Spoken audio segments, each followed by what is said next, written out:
આજે 22/8/2020 શનિવાર પર્યુષણ પર્વનો છેલ્લો દિવસ યાને સંવત્સરીનો દિવસ.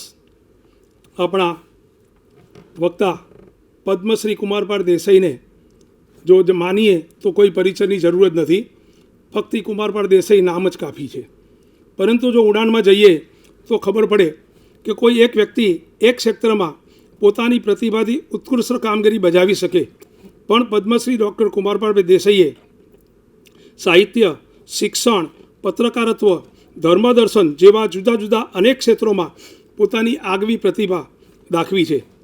માત્ર 11 વર્ષની વયે પિતા જય ભિક્ષુની પ્રેરણાથી સાહિત્ય સર્જન કરનાર કુમારપાળભાઈએ નવલકથા, નવલિકા, ચરિત્ર, વિવેચન, સંશોધન, અનુવાદ, બાળ સાહિત્ય, ચિંતનાત્મક સાહિત્ય અને પ્રેરક જેવા અનેક સ્વરૂપમાં ગુજરાતી, હિન્દી અને અંગ્રેજીમાં કુલ 150થી પણ વધુ પુસ્તકોનું સર્જન કર્યું છે, જે એક ઘણી મોટી સિદ્ધિ છે.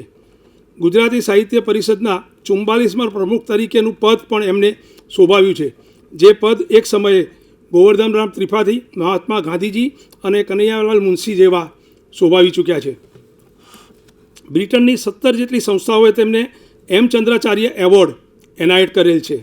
અમેરિકા, ઇંગ્લેન્ડ, કેન્યા જેવા જુદા જુદા દેશોમાં 25 વાર પ્રવચન પ્રવાસ તેમણે કરેલો છે. પ્રત્યેક પર્યુષણમાં તેમની લેખમાળા જાણીતા અખબારોમાં તથા ટેલિવિઝન ઉપર વ્યાખ્યાનમાળા સ્વરૂપે પ્રસ્તુત થાય છે.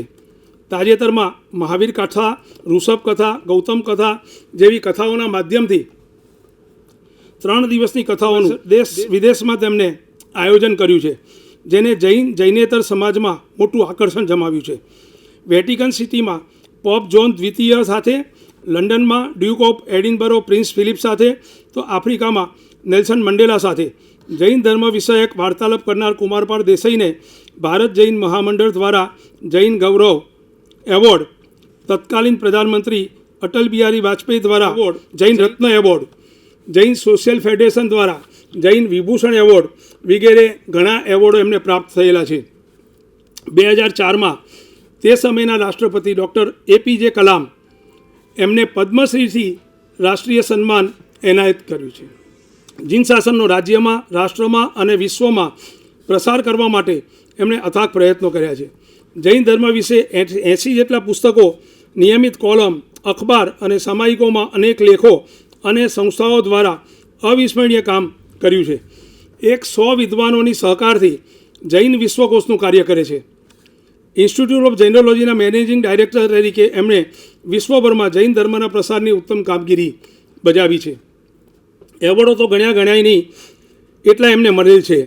અગાઉ જણાવ્યા ઉપરાંતના ગુજરાત સરકારનો સાહિત્ય ગૌરવ પુરસ્કાર, મહારાષ્ટ્ર રાજ્ય ગુજરાત સાહિત્ય એકાદમીનો કવિ નર્મદ પારિતોષિક, વિશ્વ ગુજરાતી સંબંધનો શ્રી કાનજીભાઈ દેસાઈ પ્રતિભા એવોર્ડ, ગુજરાતી સાહિત્યના નોબેલ પારિતોષિક સમો ગુજરાત સાહિત્ય સભા તરફથી રણજીતરામ સુવર્ણચંદ્ર એવોર્ડ પણ એમને મળેલ છે. નવ ગુજરાત કોલેજમાં પ્રિન્સિપાલ MC શાહની રાહબરી હેઠળ 1965થી અધ્યયન કાર્યની શરૂઆત કરનાર, યુનિવર્સિટીના ભાષા સાહિત્ય ભવનના અધ્યક્ષ, આર્ટ ફેકલ્ટીના ડીન અને અત્યારે જૈન વિશ્વ ભારતી લાડુના પ્રોફેસર એમિરેટ્સ, ગુજરાત વિદ્યાપીઠના એડજંક્ટ પ્રોફેસર, ગુજરાત વિદ્યાસભાના ઉપપ્રમુખ તેમજ ઉત્કૃષ્ટ સાંસ્કૃતિક સંસ્થા ગુજરાતી વિશ્વકોશના મેનેજિંગ ટ્રસ્ટી તરીકે કાર્યરત છે. પત્રકારત્વ ક્ષેત્રે બી એમનું બહુ મોટું યોગદાન છે. ગુજરાત સમાચારમાં 67 વર્ષથી આવતી કોલમ ઈંટ અને ઇમારત એક રેકોર્ડ બ્રેક છે. એમાં 17 વર્ષ એમના પિતાશ્રી દ્વારા તથા છેલ્લા 50 વર્ષથી શ્રી કુમારપાળભાઈ દ્વારા આ કોલમ લખાઈ છે. આવા રત્ન આજે આપણને ક્ષમાપના આત્માના ગુણોની વસંત એના ઉપર સંબોધશે. આવો કુમારપાળભાઈને સાંભળીએ.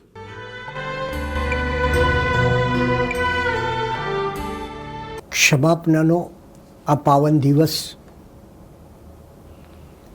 એ મહાન ભાવનાનું આપણને સ્મરણ કરાવે છે કે જે ભાવના જગત પ્રકાશક છે. ત્રણેય લોકને પ્રકાશ આપનારી આ ભાવના, એનું નામ ક્ષમા. ક્ષમા એ તપની વસંત છે. વ્યક્તિ જેમ તપ કરતી જાય તેમ તેમ એના ભીતરમાં જતી જાય ને તેમ તેમ એના હૃદયમાં ક્ષમાનો ભાવ જાગે છે, એક વસંત જાગે છે. અને વસંતનો જેવો આનંદ હોય એવો ક્ષમાનો આનંદ હોય છે. એકવાર ગુરુ ગૌતમ સ્વામીએ પ્રભુ મહાવીર સ્વામીને પૂછ્યું કે પ્રભુ આપ વારંવાર ક્ષમાની વાત કેમ કરો છો, એનાથી શું? અને ત્યારે ભગવાન મહાવીર સ્વામીએ એક માર્મિક ઉત્તર આપ્યો કે આ ક્ષમાથી પ્રસન્નતા જાગે છે. આ જગતમાં તમને સઘળું મળે, સંપત્તિ મળે, સહયોગ મળે, સાધુત્વ મળે, પણ અંતે શું મળવું જોઈએ? અંતે પેલી પ્રસન્નતા મળવી જોઈએ. આ બધું મળ્યા પછી જો ભીતરમાં કોઈ પ્રસન્નતા ન હોય, જીવનમાં કોઈ મસ્તી ન હોય, અધ્યાત્મનો કોઈ આનંદ ન હોય, પરમના શિખરને સ્પર્શ કર્યાની કોઈ મોજ ન હોય, તો પછી એ ધર્મ નથી. પ્રભુનો ચહેરો તમે જુઓ, કેવો પ્રસન્ન ચહેરો છે. આ પ્રસન્નતા એ એક બહુ મોટો ગુણ છે, અને જે ભીતરમાંથી આવેલી પ્રસન્નતા, બહાર ચોંટાડી દીધેલી પ્રસન્નતા નહીં. અને એટલે આ ક્ષમાથી હૃદય વિરાટ થાય, અને વિરાટ હૃદયમાંથી ક્ષમા જે પ્રગટે એમાંથી પ્રસન્નતા જાગે. આપણે સૌ જાણીએ છીએ કે મહાભારતમાં 18 દિવસના મહાભારત પછી રાત્રિએ પાંડવો વિજયની ધૂનમાં ને મોજમાં હતા, અને સવારે ઉઠે છે. અને સવારે ઉઠે છે તો ખબર પડે છે કે અશ્વત્થામાએ પાંડવોના પૌત્રોને હણી નાખ્યા છે, હત્યા કરી નાખી છે. અને પછી ભીમ, અર્જુન બધા દોડી અને અશ્વત્થામાને પકડી લાવે છે અને દ્રૌપદી પાસે હાજર કરે છે. અને દ્રૌપદીને કહે છે કે તું કે એની એવી સજા કરી, એને રીબાવીને મારી નાખીએ.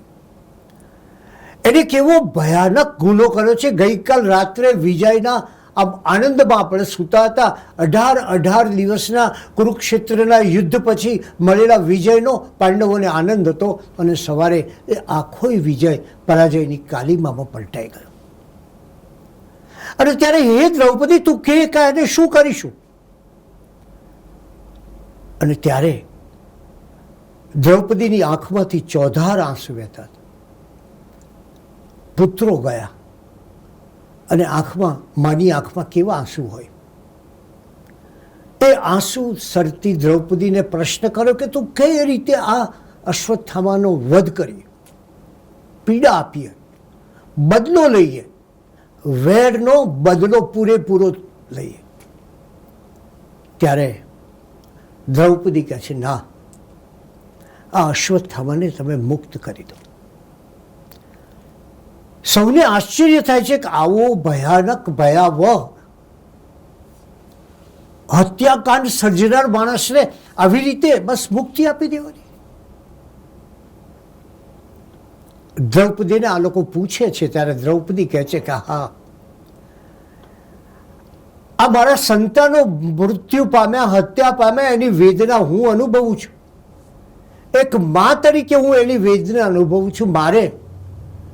મારે કોઈ બીજી માને એના પુત્રની હત્યાની આવી વેદના અનુભવવા દેવી નથી. હું એને ક્ષમા આપું છું, અને તમે અશ્વત્થામાને મુક્ત કરી દો. આ છે ક્ષમાનું આકાશ, કે જ્યાં ના વેર છે, ના ઝેર છે, ના બદલો છે, ના ધૃણા છે, ના તિરસ્કાર છે.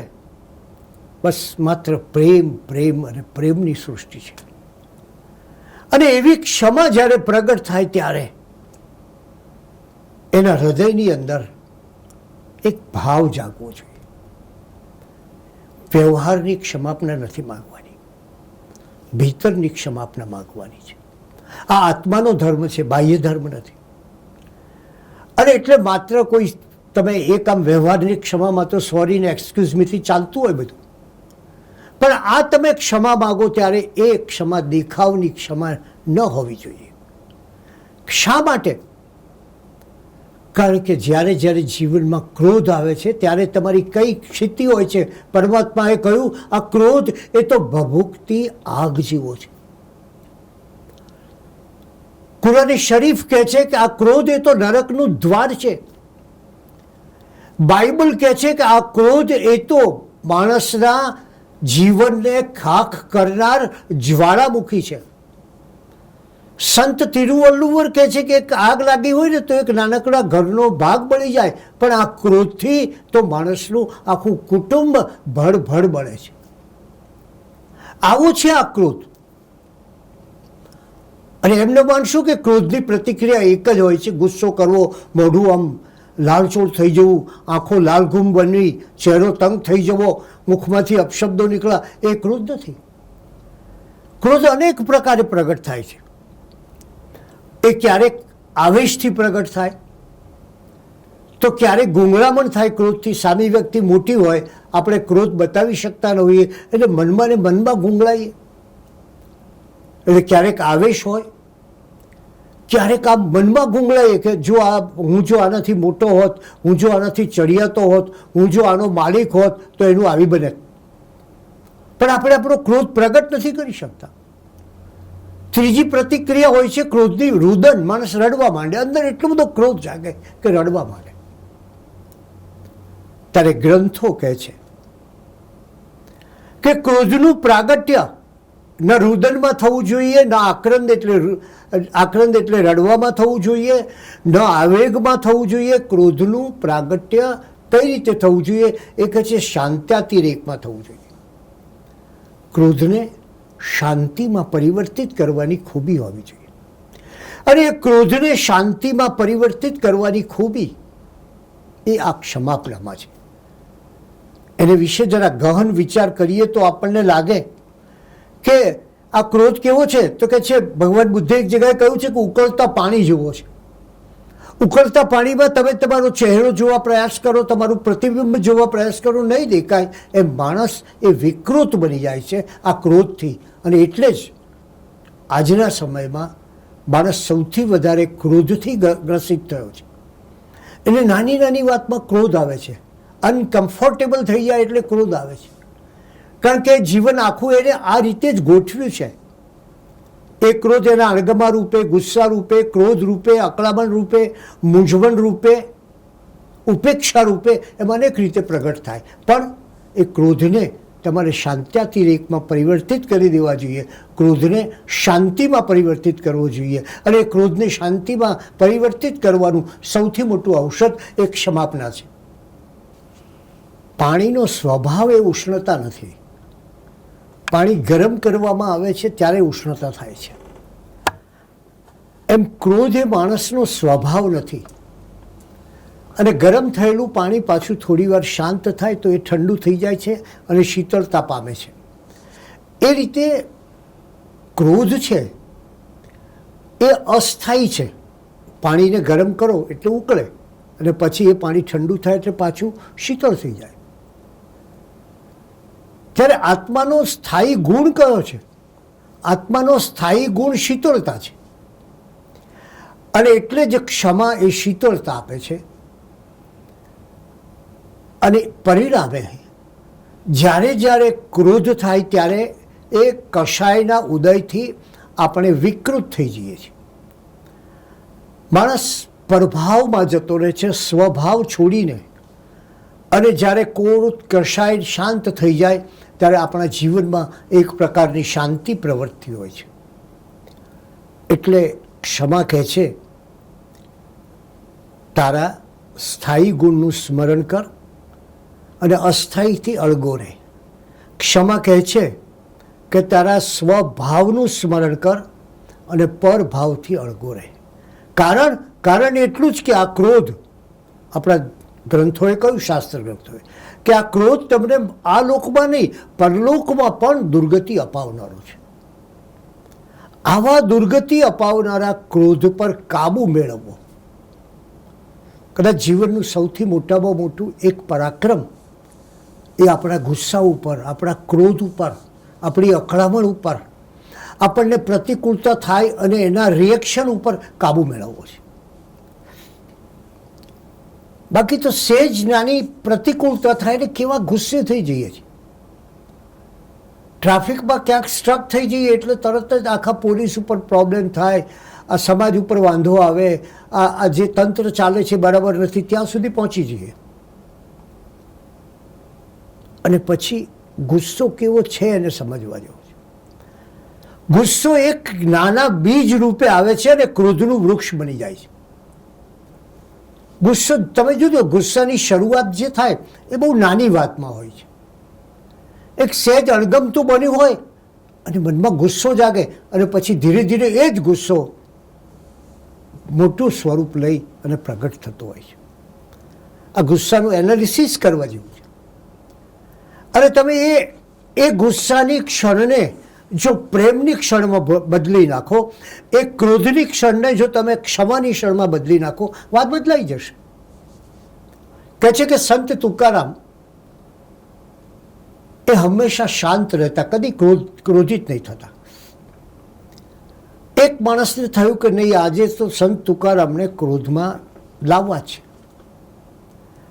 એટલે એણે કોઈને ચડાવ્યો ને કહ્યું કે આજે જ્યારે સંત તુકારામ ભજન ગાતા હોય, અભંગ ગાતા હોય, એવા સમયે તું દોડીને એમના ખોળામાં બેસી જજે. એટલે જોજે કેવા અકળાય છે, કારણ કે એમની ભજનની ધારામાં વિક્ષેપ પડશે, એમનું ભાવ વિશ્વ છે એ ખળભળી ઉઠશે અને તારા ઉપર કેવા ગુસ્સે થાય છે. અને પેલાએ વિચાર કર્યો કે નક્કી, અને કહ્યું કે હું તને સારું એવું ઇનામ આપીશ જો તું તુકારામને ગુસ્સે કરે તો. અને સંત તુકારામના ખોળામાં જઈને પહેલો બેઠો. કશું જ ન બન્યું હોય તે રીતે, કશું જ ન બન્યું હોય તે રીતે સંત તુકારામ એને વાલથી એના માથા ઉપર હાથ ફેરવવા લાગ્યા. દરેક ખોળામાં કોઈ નાનું બાળક બેઠું હોય અને માણસ વાલથી હાથ ફેરવે એમ હાથ ફેરવવા લાગ્યા. પેલા માણસને થયું કે હાર તો માનવી નથી, ઇનામ તો લેવું જ છે. એટલે એ સંત તુકારામની પત્નીના ખભા ઉપર બેસી ગયો. એટલે સંત તુકારામ ઊભા થઈને એમની પત્નીને કે અરે સંભાળ રાખજે, સંભાળ રાખજે, આ પડી ન જાય, હો બરાબર ધ્યાન રાખજે, તું એનું સંભાળ લેજે. આમ એના સંત તુકારામને ક્રોધિત કરવાના તમામ પ્રયત્નો નિષ્ફળ ગયા. આ છે ક્રોધ પરનો વિજય. ક્રોધ એ વિભાવ છે અને ક્ષમા એ સ્વભાવ છે. ક્રોધ એ દ્વેષ છે અને ક્ષમા એ મૈત્રી છે. ક્રોધ એ મારક છે અને ક્ષમા એ તારક છે. અને આપણે એ ક્ષમાના અમૃતથી આપણા ભીતરમાં સતત શાંતિનો અભિષેક કરવાનો છે.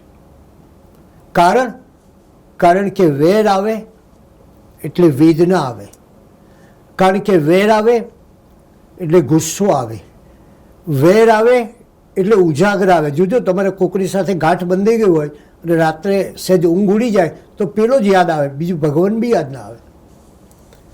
એટલે વેર આવે એટલે તમને તરત જ ગુસ્સો યાદ આવે. વેરમાં વિગ્રહ છે, અવેર. અવેર એટલે ક્ષમા, ક્ષમામાં નિગ્રહ છે. વેરમાં વિનાશ છે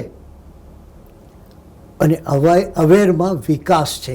ક્ષમા તમને એક વિકાસની ભૂમિકા પર લઈ જશે. વેરમાં વાંધો છે, તમે સતત કોઈને કોઈ વાંધો હોય આની સામે, અને અવેરમાં સાંધો છે, અવેર તમને સાંધી આપશે. વેરમાં વિકૃતિ છે અને અવેરમાં સંસ્કૃતિ છે, આખી સંસ્કૃતિ ત્યાં છે. વેરની અંદર આપણને એક પ્રકારની વિષમતા છે, ત્યારે ક્ષમામાં અવેરમાં સમતા છે. અને માટે જ ક્ષમા એ વેરના વિષ ઉતારવાનો કોઈ અમર મહામંત્ર હોય તો એ ક્ષમા છે. અને આજે ક્ષમાપનાના દિવસે વજ્ર હૈયાના બોલ ક્ષમાપનાના છે, ધર્મ હૈયાના બોલ ક્ષમાપનાના છે. અને એ ક્ષમાપનાને આપણે જાગૃત કરવી છે. કારણ શા માટે આટલું બધું મહિમા ક્ષમાનો? કારણ કે જ્યાં સુધી તમારા ભીતરમાં ક્રોધ છે અને ક્ષમાનો ઉદય થયો નથી ત્યાં સુધી પ્રત્યે કોઈ પણ ધાર્મિક ક્રિયા એ નિષ્ફળ જવાની. કારણ કે ધાર્મિક ક્રિયા માટે જે ભૂમિ તમારે જોઈએ એ ભૂમિ જ નથી. જે તમારે પ્રગટ થવું જોઈએ ધાર્મિક ક્રિયા માટે મૈત્રી, કરુણા, મુદિતા વગેરે, એ ક્યાં પ્રગટ થાય? એ ક્ષમા હોય તો જ પ્રગટ થાય. અને માટે શાસ્ત્રોએ બહુ સૂક્ષ્મતાથી કહ્યું છે કે ક્ષમા એ બધા ગુણોની કુક્ષી, કુખ એની કુખ છે. એ બધા ગુણો એના દ્વારા આગળ જતા હોય છે. એક ક્ષમાથી ત્યાગ આવે અને લોભ જાય, એક ક્ષમાથી વિનય અને સંતોષ આવે. આ બધું જ તમને ક્ષમાથી મળે છે. અને એટલે જ મિચ્છામી દુક્કડમની સાથેનો જે ભાવ છે, મારા તમામ દુષ્કૃત્ય મિથ્યા થાય, એ મિથ્યા થવાનો ભાવ આ છે કે મારી મૈત્રીનો પ્રારંભ થાય, ક્ષમા દ્વારા મૈત્રીનો પ્રારંભ થાય. એ મૈત્રી એ પ્રાણીઓની સુધી જશે, માનવ સુધી તો ખરી જ, સમષ્ટિ સુધી પણ ખરી. અને આવો મૈત્રીનો વ્યાપ થાય ત્યારે એ છે. અને આથી જ શાસ્ત્રોએ ક્ષમાને ધર્મ અનુષ્ઠાનનો માપદંડ કહ્યો છે. તમે જે કંઈ ધર્મ ક્રિયાઓ કરો છો, ધાર્મિક ક્રિયાઓ કરો છો, એનો માપદંડ, એની ચકાસણી, એની ફૂટપટ્ટી, એની કસોટી, એની અગ્નિ પરીક્ષા એ કઈ? તમારામાં ક્ષમાનો કેટલો આવિર્ભાવ થયો છે એ અગ્નિ પરીક્ષા. એટલે એમ કહી શકાય કે ક્ષમા એ ધર્મ ભાવનાનું બેરોમીટર છે. એ બેરોમીટરથી જ તમારામાં ધર્મની ભાવના કેટલી જાગૃત થઈ છે એ તમે સમજી શકો છો. અને એનું કોઈ ઉત્તમ જીવન હોય, પદે પદે ક્ષમા, ક્ષણે ક્ષણે ક્ષમા, તો એ બહુ સ્વાભાવિક રીતે ભગવાન મહાવીરનું જીવન છે. કે એકવાર સ્વર્ગની અંદર સાધનાવીર ભગવાન મહાવીરની દેવરાજ ઇન્દ્રએ પ્રશંસા કરી અને એક દેવને આ પસંદ ના પડ્યું. એટલે સંગમ નામના દેવે કહ્યું કે તમે દેવ થઈને મનુષ્ય વિશે આવી મોટી મોટી વાતો કરો છો. માણસ કરતા તો દેવ મોટો છે, અને તમે દેવને બદલે એક મનુષ્યની આવી વાત કરો છો. અરે દેવોની અસ્મિતા કેવી છે તમને ખબર ક્યાં છે? અને આ માણસને થોડી સંપત્તિ આપો, આ માણસને કોઈ સુંદરી આપો, આ માણસને કોઈ ઐશ્વર્ય આપો, આ માણસને કોઈ સત્તા આપો. અરે એ માણસ બિચારો લાચાર બની જશે. અને તમે એવા લાચાર માનવીને આટલી મોટી એનું મહત્તા કરો છો, અને આ મહાવીરના આટલા યશોગાન કરો છો. માણસ તો બિચારો લાચાર છે. આપ સૌ જાણો છો કે ભગવાન મહાવીરે આ જગતમાં પહેલીવાર મનુષ્યને એની શક્તિનો અહેસાસ કરાવ્યો. એમણે કહ્યું કે તું જ તારો ભાગ્ય વિધાતા છે. તારો ભાગ્ય વિધાતા બીજો કોઈ નથી. તારા કર્મો, તારું જીવન, અર્થાત તું જ તારો ભાગ્ય વિધાતા છે. અને એટલે ઘણીવાર હું કેટલાક લોકોને જ્યોતિષને બતાવતા જોઉં છું ને ત્યારે બહુ દયા આવે છે. એક તો આ શાસ્ત્ર પણ એવું અદ્ભુત છે કે જ્યોતિષી, તમે વેપારી હોય તો એમ કહેશે કે આમ વેપારમાં તમને આ વર્ષે આ ખૂબ લાભ થવાનો, પણ માત્ર ધ્યાન રાખીને ચાલજો. હવે જો વેપારમાં ગેરલાભ થયો તો આપણે કહીશું કે એમણે કહ્યું તું ધ્યાન રાખીને ચાલજો, આપણે ધ્યાન રાખ્યું નહીં. અને લાભ થયો તો કે એક વાહ, સાચું પડ્યું. એટલે આજે ફળાદેશની ખૂબી છે ને એ બહુ મોટી ખૂબી છે. આપણું તકદીર આપણા હાથમાં જ છે. હશ્ર મેં ભી ખુશર ખાના શાન સે જાયેંગે હમ. હશ્ર એટલે સ્વર્ગ. તમારામાં કેટલી તાકાત હોવી જોઈએ, કેટલું આત્મબળ હોવું જોઈએ, કેટલું ખમીર હોવું જોઈએ, તમારી કેવી આત્મદેવતાની ઉપાસના હોવી જોઈએ. તમે જુઓ આ શાયર શું કહે છે, હશ્ર એટલે સ્વર્ગ, હશ્ર મેં ભી ખુશર ખાના. ખુશર ખાના એટલે બાદશાહી, ઠાઠથી દઈશું. આમ નમીને થેન્ક યુ કહીને ભગવાનનો બહુ આભાર માની નહીં જઈએ સ્વર્ગમાં. હશ્ર મેં ભી ખુશર ખાના શાન સે જાયેંગા, ભવ્ય રીતે જઈશું. ઓર અગર પુરસિશ ન હોગી, અને જો અમને આ સ્વર્ગમાં આમ બોલાવીને સન્માનપૂર્વક આસન નહીં આપે, અમારા તરફ ધ્યાન નહીં આપે, દુર્લક્ષ સેવશે, અવગણના જો થાય તો તારું સ્વર્ગ તારે ઘેર ગયું. ઓર અગર પુરસિશ ન હોગી, અને જો અમારું આતિથ્ય નહીં થાય, ઓર અગર પુરસિશ ન હોગી લौट આएंगे હમ, તો તારું સ્વર્ગ તારી પાસે, હું પાછો આવીશ. આ શક્તિ માણસના ભીતરમાં રહેલી આત્મશક્તિ, એનું અંતર્બળ, એની મહાવીરે વાત કરી. અને યાદ છે એકવાર હું લંડનથી ભારત પાછો આવતો હતો, મારી બાજુમાં એક સજ્જન બેઠેલા, ગુજરાતી જેવા લાગ્યા,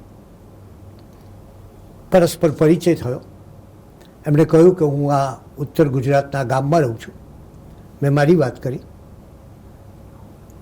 પછી મેં કહ્યું શું આપ અહીંયા લંડન ને લેસ્ટરમાં શા માટે આવો છો? એટલે મને કે હું જ્યોતિષનો વ્યવસાય કરું છું અને 2-3 મહિના અહીંયા મને મારા ક્લાયન્ટ મળી રહે છે. આ જગતમાં દરેક માણસને દુઃખ તો હોય જ કોઈક.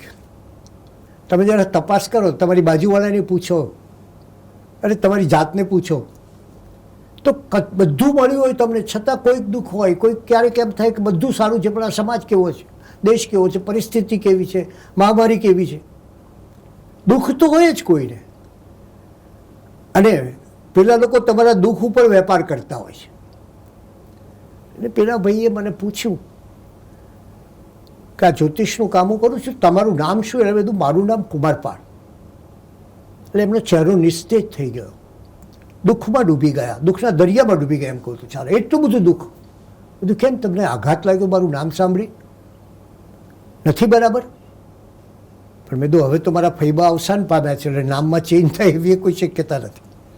એમણે કહ્યું ના ના, એમની પણ તમને ખબર છે આ તમારી જે મિથુન રાશિ છે ને, એમાં અત્યારે પાક્કે પાયે આમ 3 વખત એમને હાથ થપથપાવ્યા આ રીતે, આમ પાક્કે પાયે પરોતી બેઠી છે. બોલો ખરી વાત ને? મેં કીધું હા હો, વાત તમારી સાચી. મેં કહ્યું એ સાચું ને? બધું તદ્દન સાચું. તમે મારી બાજુમાં બેઠા છો ને, એનાથી કોઈ મોટી પનોતી ના હોય. મારે આપને એ કહેવું છે કે આપણા આત્મગૌરવને, આપણા આત્મસન્માનને, આપણા આત્મામાં રહેલા ભગવાન તરફની નિષ્ઠાને આપણે કેટલી નબળી પાડી દીધી. અને ત્યારે પેલા દેવે એમ કહ્યું, સંગમ દેવે સ્વર્ગમાં. અને માણસની તે કંઈ પ્રશંસા હોય તો બિચારો કાયર છે, લાચાર છે, ભિખારી છે, માગણ છે, સંપત્તિની પાછળ દોડનારો છે, સૌંદર્ય પાછળ ઘેલો થનારો છે. ત્યારે દેવરાજે કહ્યું ના, આ મહાવીર તો મહાવિજયી છે. સંગમદેવ કે એમાં શું, તો હું એમની પરીક્ષા કરી લાવું અને તમને પરાજિત કરું. અને સંગમ ભગવાન મહાવીરની પરીક્ષા કરવા માટે આવે છે. દ્રઢભૂમિ નામના પ્રદેશના પેઢાલ ગ્રામની બહાર પોલાશ ચૈત્યમાં ભગવાન કાયોત્સર્ગ ધ્યાનમાં ઊભા હતા. એનું ધ્યાન પણ અનોખું હતું. એક સૂકા પદાર્થ પર પાપણ માર્યા વિના આંખો સ્થિર કરીને તપ કરતા હતા પોતે. અને સંગમ એમની પાસે આવ્યો. ડગભરે આકાશ ગાજી ઉઠ્યો. અને આકાશ ગાજી ઉઠ્યું ને એને ધાર્યું હતું કે હું જરાક ભયાનક પરિસ્થિતિ કરું તો આ તો મનુષ્ય છે, ડરી જશે. અને મારે હવે ઇન્દ્રને બતાવવું છે કે ઇન્દ્ર તમે આ મહાવીરના વખાણ કરીને એક રાઈને મોટો પહાડ બનાવવાની વાત કરી હતી. અને ભયંકર પિશાચો ત્યાગી ધ્યાનસ્થ મહાવીરની આસપાસ ફરી વળ્યા, પણ ભયાનક અવાજો કશું કરી શક્યા નહીં. ભગવાન આંખો ઉઘાડ્યું રાખીને ધ્યાન કરતા હતા. આપ સૌ જાણો છો, કાયોત્સર્ગ ધ્યાન જગતનું એક વિશિષ્ટ ધ્યાન, જેમાં આંખો બંધ રાખવી નહીં, ખુલ્લી રાખવી. અને આંખો ખુલ્લી રાખો એટલે તમારી વધારે કસોટી થાય. આંખો બંધ રાખો તો મારી બહારની દુનિયા બંધ થઈ ગઈ, મને કોઈ હલનચલન, વસ્તુ, સ્થિતિ, આકર્ષણ, વૃત્તિ કંઈ નહીં થાય. પણ ખુલ્લી આંખે ધ્યાન એ ભગવાને બતાવેલું ધ્યાન છે, કાયોત્સર્ગ. અને ભગવાને કાયોત્સર્ગ કરતા હતા ને એવે વખતે પેલો દેવ એક વંટોળિયો બનીને આવ્યો અને એમની આંખો ધૂળથી ભરાઈ ગઈ. અને છતાં ભગવાન સ્થિર રહ્યા, કશું જ નહીં. ઝેરી સૂંઢોવાળી જીભેલો આવી ડાંસ માર્યા ભગવાનને. ભગવાનના શરીર ઉપર પીડા આપવામાં કશું પાછું વાળ્યું નહીં. હાથીની સૂંઢમાં લઈને પછાડ્યા, અને છતાં મહાવીરના ચહેરા પર એક લકીર બદલાઈ નહીં. આવા એક પછી એક ઉપસર્ગો કર્યા સંગમે કે મહાવીર ડરે, ગભરાય, માણસ જાત તો મૂંઝાઈ જશે એવી એની ધારણા હતી. વંટોળિયાનું રૂપ લીધું, પ્રાણીનું રૂપ લીધું, ખૂંખાર પ્રાણીનું રૂપ લીધું, અનેક રૂપ લીધા એને, અને છતાં એને જોયું તો ભગવાનને સહેજે અસર નથી. આ ઉપસર્ગો પછી કેટલાક ઉપસર્ગો, આ પ્રતિકૂળ ઉપસર્ગો, પ્રતિકૂળતા થાય તેવા ઉપસર્ગો, પણ પછી એણે અનુકૂળ ઉપસર્ગો પણ અજમાવ્યા. હાથીની સૂંઢમાં ભગવાનને ભેરવીને સંગમ પછાડે છે. તમે જો કેટલી બાહ્ય યાતનાઓ છે. ધ્યાનસ્થ મહાવીરના બે પગની વચ્ચે ચૂલો સળગાવે છે. ધ્યાનસ્થ મહાવીરના શરીર પર પક્ષીઓના પાંજરા લટકાવે છે. અને એવામાં કોઈ પોલીસ ચોરને પકડવા માટે નીકળી હતી ત્યારે સંગમ કહે છે, આ ચોર છે, એને તમે સજા આપો. આમ અપાય એટલી બાહ્ય યાતનાઓ આપી. આ બાહ્ય યાતનાઓ એટલે પ્રતિકૂળ ઉપસર્ગ. પણ એથી વિશેષ આમાં એને હારવું તો નહોતું. ગમે તે થાય તો પણ હારવું નહોતું, છતાં એના સગળા સુગઠા પાછા પડ્યા. એને તો માણસનો મદ ઉતારવો હતો, અને બસ એટલું જ હતું કે આ માનવ દેવની મહત્તા સ્વીકારે એટલે બસ. પણ આ મહાવીર છે. પ્રતિકૂળ ઉપસર્ગોમાં નિષ્ફળ ગયેલા સંગમ દેવે એક બીજો ઉપાય કર્યો. એને ગ્રંથો અનુકૂળ ઉપસર્ગ કહે છે. એટલે કે યશોદા, રાજકુમાર વર્ધમાનના પત્ની, મહાવીરના પત્ની પૂર્વજીવનના, એ યશોદા આવે છે અને કરગરે છે કે આ પાછા આવો, તમે ગયા પછી તો હું બહુ દુઃખી થઈ ગઈ છું. તો છતાં મહાવીર અડોલ રહે છે. પછી એ સંગમદેવ પ્રિયદર્શના રૂપે, અને પ્રિયદર્શના પુત્રી પ્રિયદર્શના આવી એના પિતાને કહે છે, પિતાજી હું તો બહુ દુઃખી થઈ ગઈ, મારા વિવાહ થયા, મારા દુઃખનો કોઈ પાર નથી, આપ પાછા આવો અને મને દુઃખમાંથી ઉગારો. અને છતાં મહાવીર અડોલ રહે છે. સંગમ હાર્યો.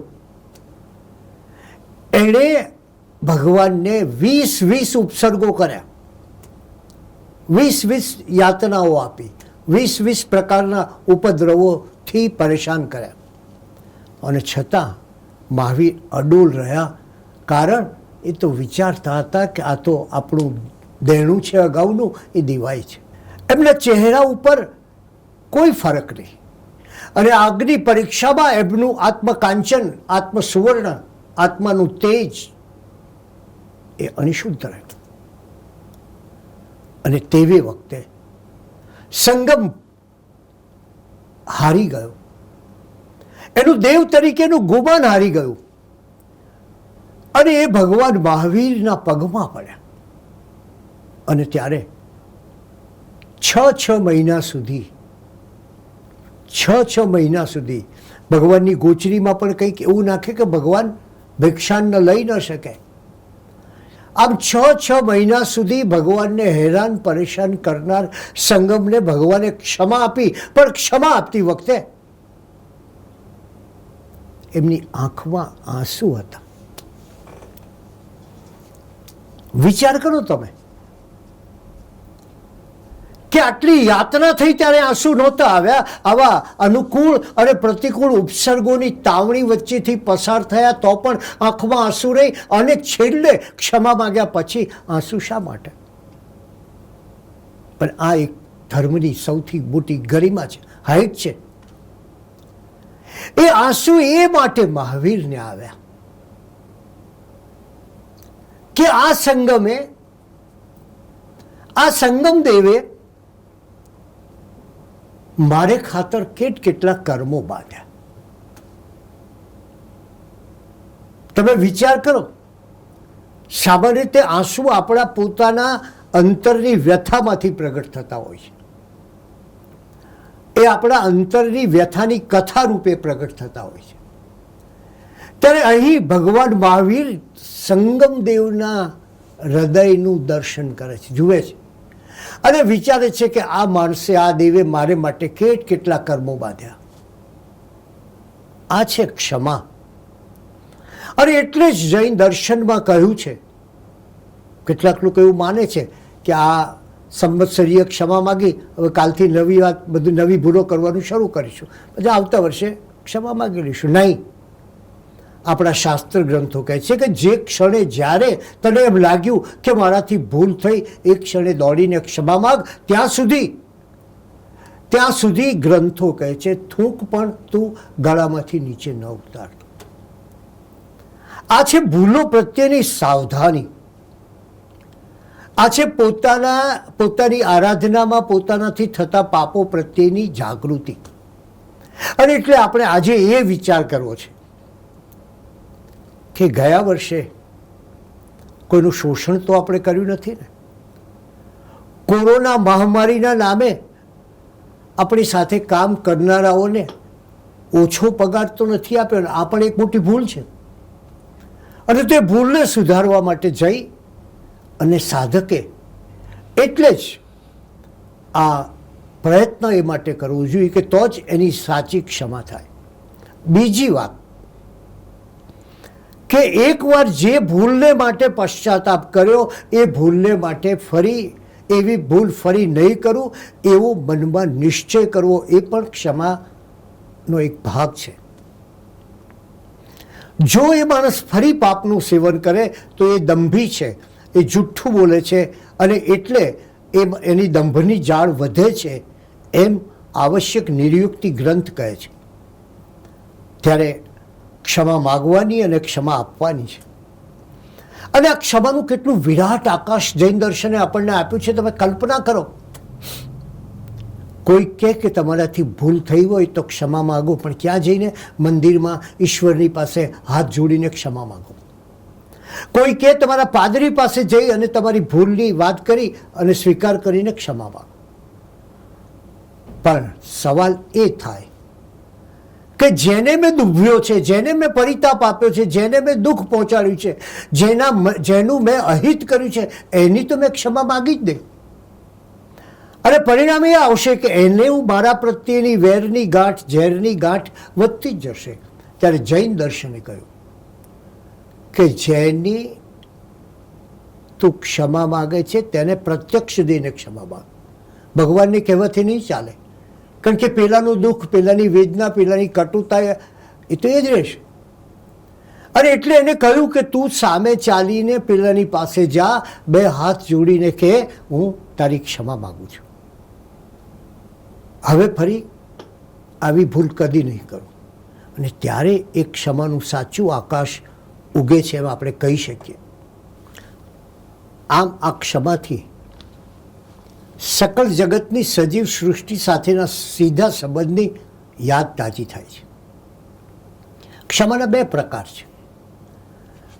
એક દ્રવ્ય ક્ષમાપના, દેખાવની ક્ષમાપના, બહારની ક્ષમાપના, અને એક છે એ ભાવ ક્ષમાપના.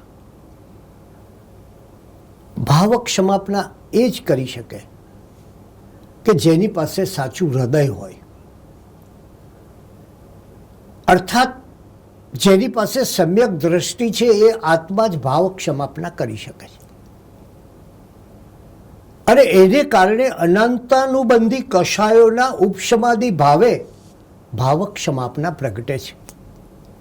કોઈ ભૂલ એવી થાય છે કે એ જાણે એક દિવસમાં સમજાઈ જાય, કોઈ 15 દિવસમાં સમજાય, કોઈ ભૂલ થયાનો ખ્યાલ આવતા 4 મહિના લાગી જાય, અને કોઈ ભૂલ થયાનો ખ્યાલ આવતા વર્ષ પણ લાગી જાય.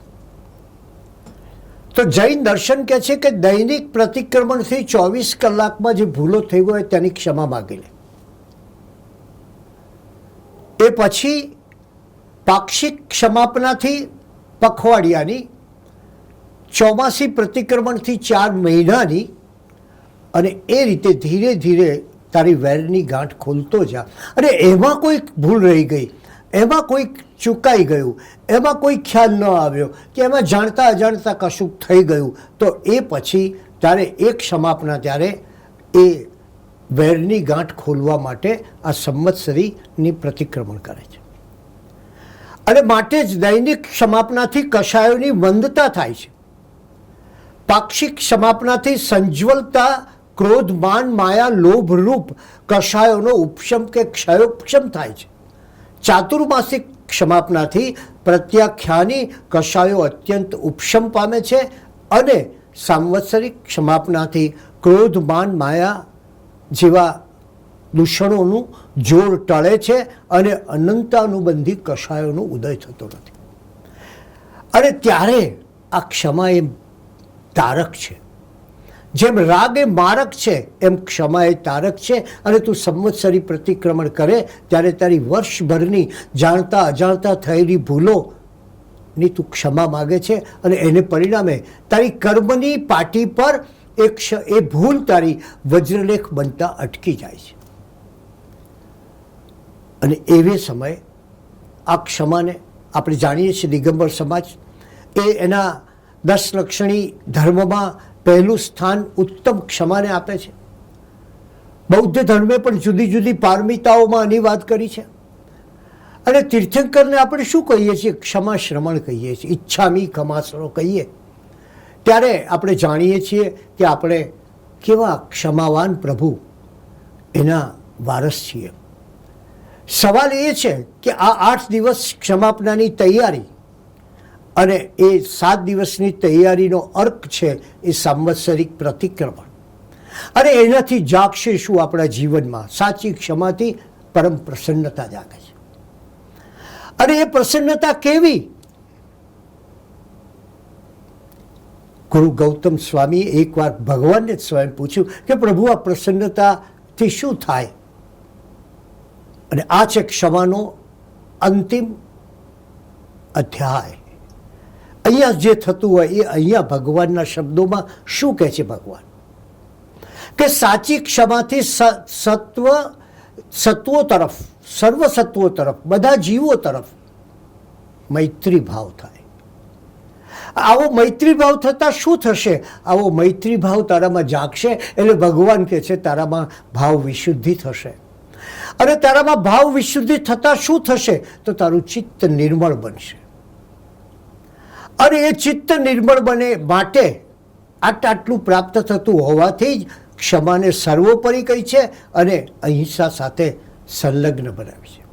આજે આ સંવત્સરીના મહાન પર્વે આપણે જાણતા અજાણતા થયેલા પરસ્પરના વેર વિરોધને મિથ્યા કરવી અને ભવિષ્યને માટે જાગૃત થઈએ.